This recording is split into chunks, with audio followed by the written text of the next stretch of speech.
The Higher Grounds Coffee Cafe patio is exactly the right place to have the perfect beer. I change the subject, once again dragging us both back into the past that I can't seem to help reliving. I know Chip doesn't mind. In fact, the reason it feels so good is that I can see that he's enjoying this as much as I am. I was just thinking about that wipeout at Summer Lake. You remember that, Chip? Are you kidding me? I was the one who saved you from doing a faceplant right into the pavement.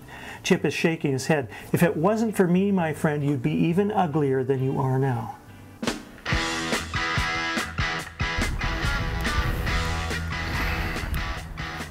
Chapter 10, Big Trouble.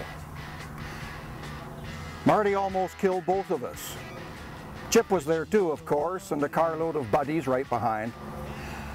As we were wont to do on any given summer weekend, we were all heading out to the lake, to Summer Lake, to the beach dance hall, the center of the universe for anyone within partying distance. Well, Summer Lake was a small resort town about a dozen or so miles outside of Westland. It had a lake and a beach and a dance hall and 1,000 teenagers, most of them of the female gender. In short, it had everything. And it was a 20-minute drive from town, or in fact, 8-minute drive if you were riding with Marty that particular Friday night not so long ago like I was. See, Marty had got it stuck in his head somehow that we should try to crack 100 miles an hour. Thing is, at exactly the time he acquired this ridiculous notion, he was driving a motorcycle. And I was the unlucky passenger on the back of that same motorcycle. 100? He's pointing at the speedometer in the middle of the handlebars. I'm peering over his shoulder, the wind's smacking my face.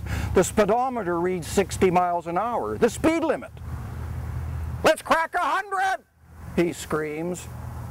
Thumbs up. My eyes were watering from the buffeting wind so much I couldn't see anyway. But I yelled back, "Go for it!" Thumbs up.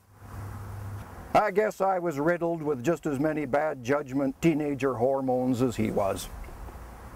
I don't think it's an exaggeration to say that the general consensus is that nothing better go wrong when you are doing 100 miles an hour on a motorcycle. I struggled against the biting wall of wind, straining to see over Marty's shoulder, the rickety old Honda 305 Superhawk shuddering in its own vortex, a speeding earthquake roaring along a narrow highway at... I caught sight of the speedometer, the handlebars shaking like a paint mixer. 85 miles an hour, 90, 95. But now, this is it. 100 miles an hour, I can barely see the speedometer for the violent shaking. I can't hear a thing past the unbelievable shriek of the engine.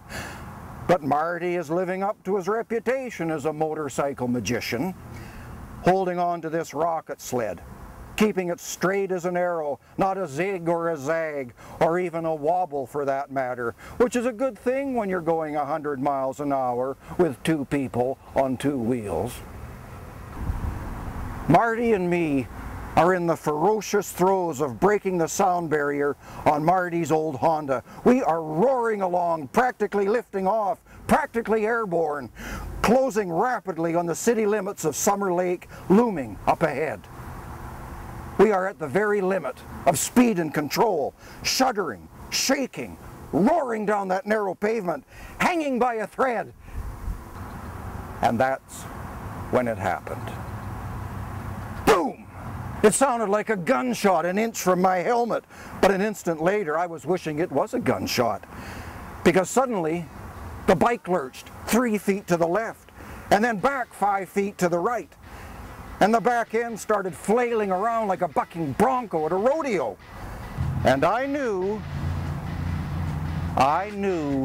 we had blown a tire on a motorcycle at 100 miles an hour.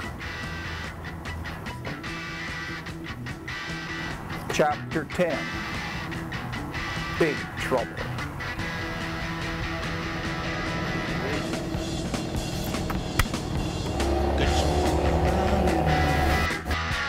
Head out on the highway, looking for a